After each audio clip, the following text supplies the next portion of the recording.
In this video I want to show a few tricks that can be used to locate various stars or constellations using the stars from the constellation Orion.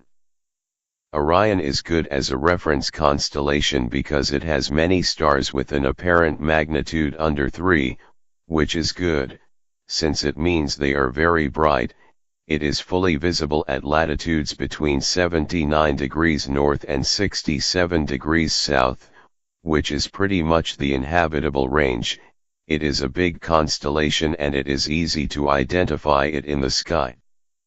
We will also see that Orion is in the neighborhood of very important stars or constellations. When you look in the astronomy books, the constellations are usually shown as asterisms or patterns where various stars are connected by lines. These asterism patterns look like stick figures. Unfortunately, you will see that sometimes the astronomy books show a slightly different pattern or stick figure for the same constellation. Another problem is that some stars from a constellation are too dim to be seen with the naked eye, especially if you live in a city. In this guide I will focus on how to find the brightest stars from various constellations. After you find the brightest star or stars from the constellation, you can use these stars as reference and then use your imagination to create the constellation patterns. Before we find stars from other constellations using Orion, we must know how to identify Orion. In image 1, we can see the general neighborhood of Orion as seen from my location in the northern hemisphere. We can see that Orion is under the ecliptic line, which shows the path of the Sun, and like the Sun it will usually have a southern direction. If you are in the southern hemisphere, Orion will be upside down, above the ecliptic, and it will usually have a northern direction. The constellation Orion has about 8 stars that are very bright. Betelgeuse and Bellatrix seem to be the 2 armpits of Orion. Aldebaran, Alnilam, and Mintaka form Orion's belt. Under Orion's belt you can see the star Haiti-Sa. Near Haiti-Sa, there is the Trapezium cluster and the Great Orion Nebula. Haiti-Sa, the Trapezium cluster and the Great Orion Nebula form Orion's sword or Orion's dagger. Finally, the stars Siph and Rigel are the 2 legs of the constellation. The pattern made by Betelgeuse, Bellatrix, Orion's belt, Siph, and Rigel looks like a butterfly. Beginners should know that astronomical reference materials sometimes use the Arabic or Greek names for the stars and sometimes they use the Bayer designation. The Bayer designation names a star using a Greek letter and the genitive form of the constellation it belongs. The names of the constellations are in Latin. For example, Betelgeuse is also known as Alpha Orionis, which translates to Alpha of Orion.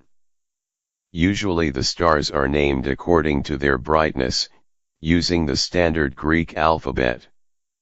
Thus, Alpha should be the brightest star, Beta the second brightest star, and so on. Unfortunately, you will find out that sometimes the Beta star or even the Gamma star is actually the brightest star in the constellation. Rigel is also called Beta Orionis, but it is usually the brightest star in Orion. Betelgeuse is a variable star, and sometimes it will be brighter than Rigel. More confusion is added by the fact that sometimes the same star has more than one Arabic name and sometimes one of its names are shared by another star.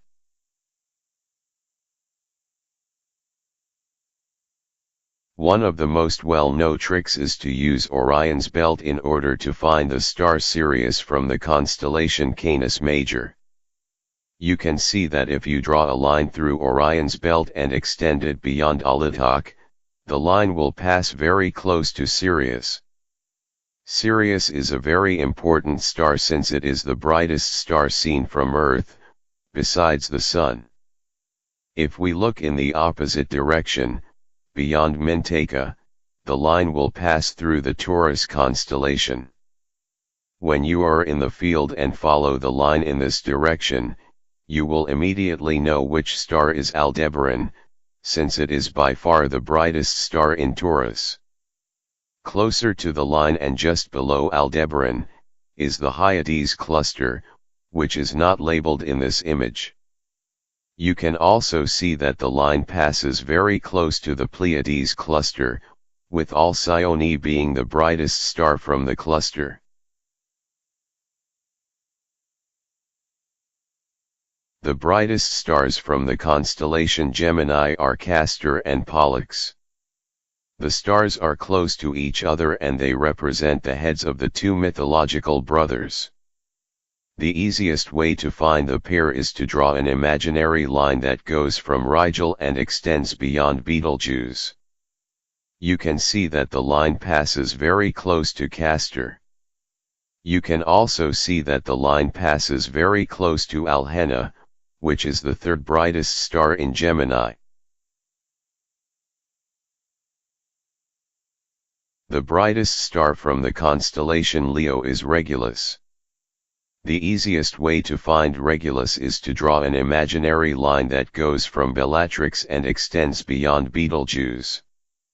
You can see that this extended line passes very close to Regulus. Once you know where Regulus is, you can use it as a reference to find other important stars from Leo. You can see that the same line also passes very close to the constellation Canis Minor, which has only 2 stars. The star Procyon is easy to spot since it is brighter than Betelgeuse. The star closer to the line but not labeled in the image is Gomeisa, which has an apparent magnitude under 3. Thus, both stars should be visible. The line also passes near the brightest stars from the constellation Cancer. All the stars that belong to Cancer have an apparent magnitude well above 3, so they are dim especially if you are in an urban area. Before I finish this video, I want to make a few useful recommendations. There are a few useful free tools that can help beginners learn about the sky. The first tool is the Stellarium free software planetarium. You can use Stellarium to simulate the movement of the sky for your location in real time. Stellarium allows you to click on stars and other sky objects in order to get real-time data on their apparent magnitude, position, color index, etc. The second free tool is a phone app like Sky Map. With Sky Map you can point your phone in any direction to see what constellation you can find in that direction.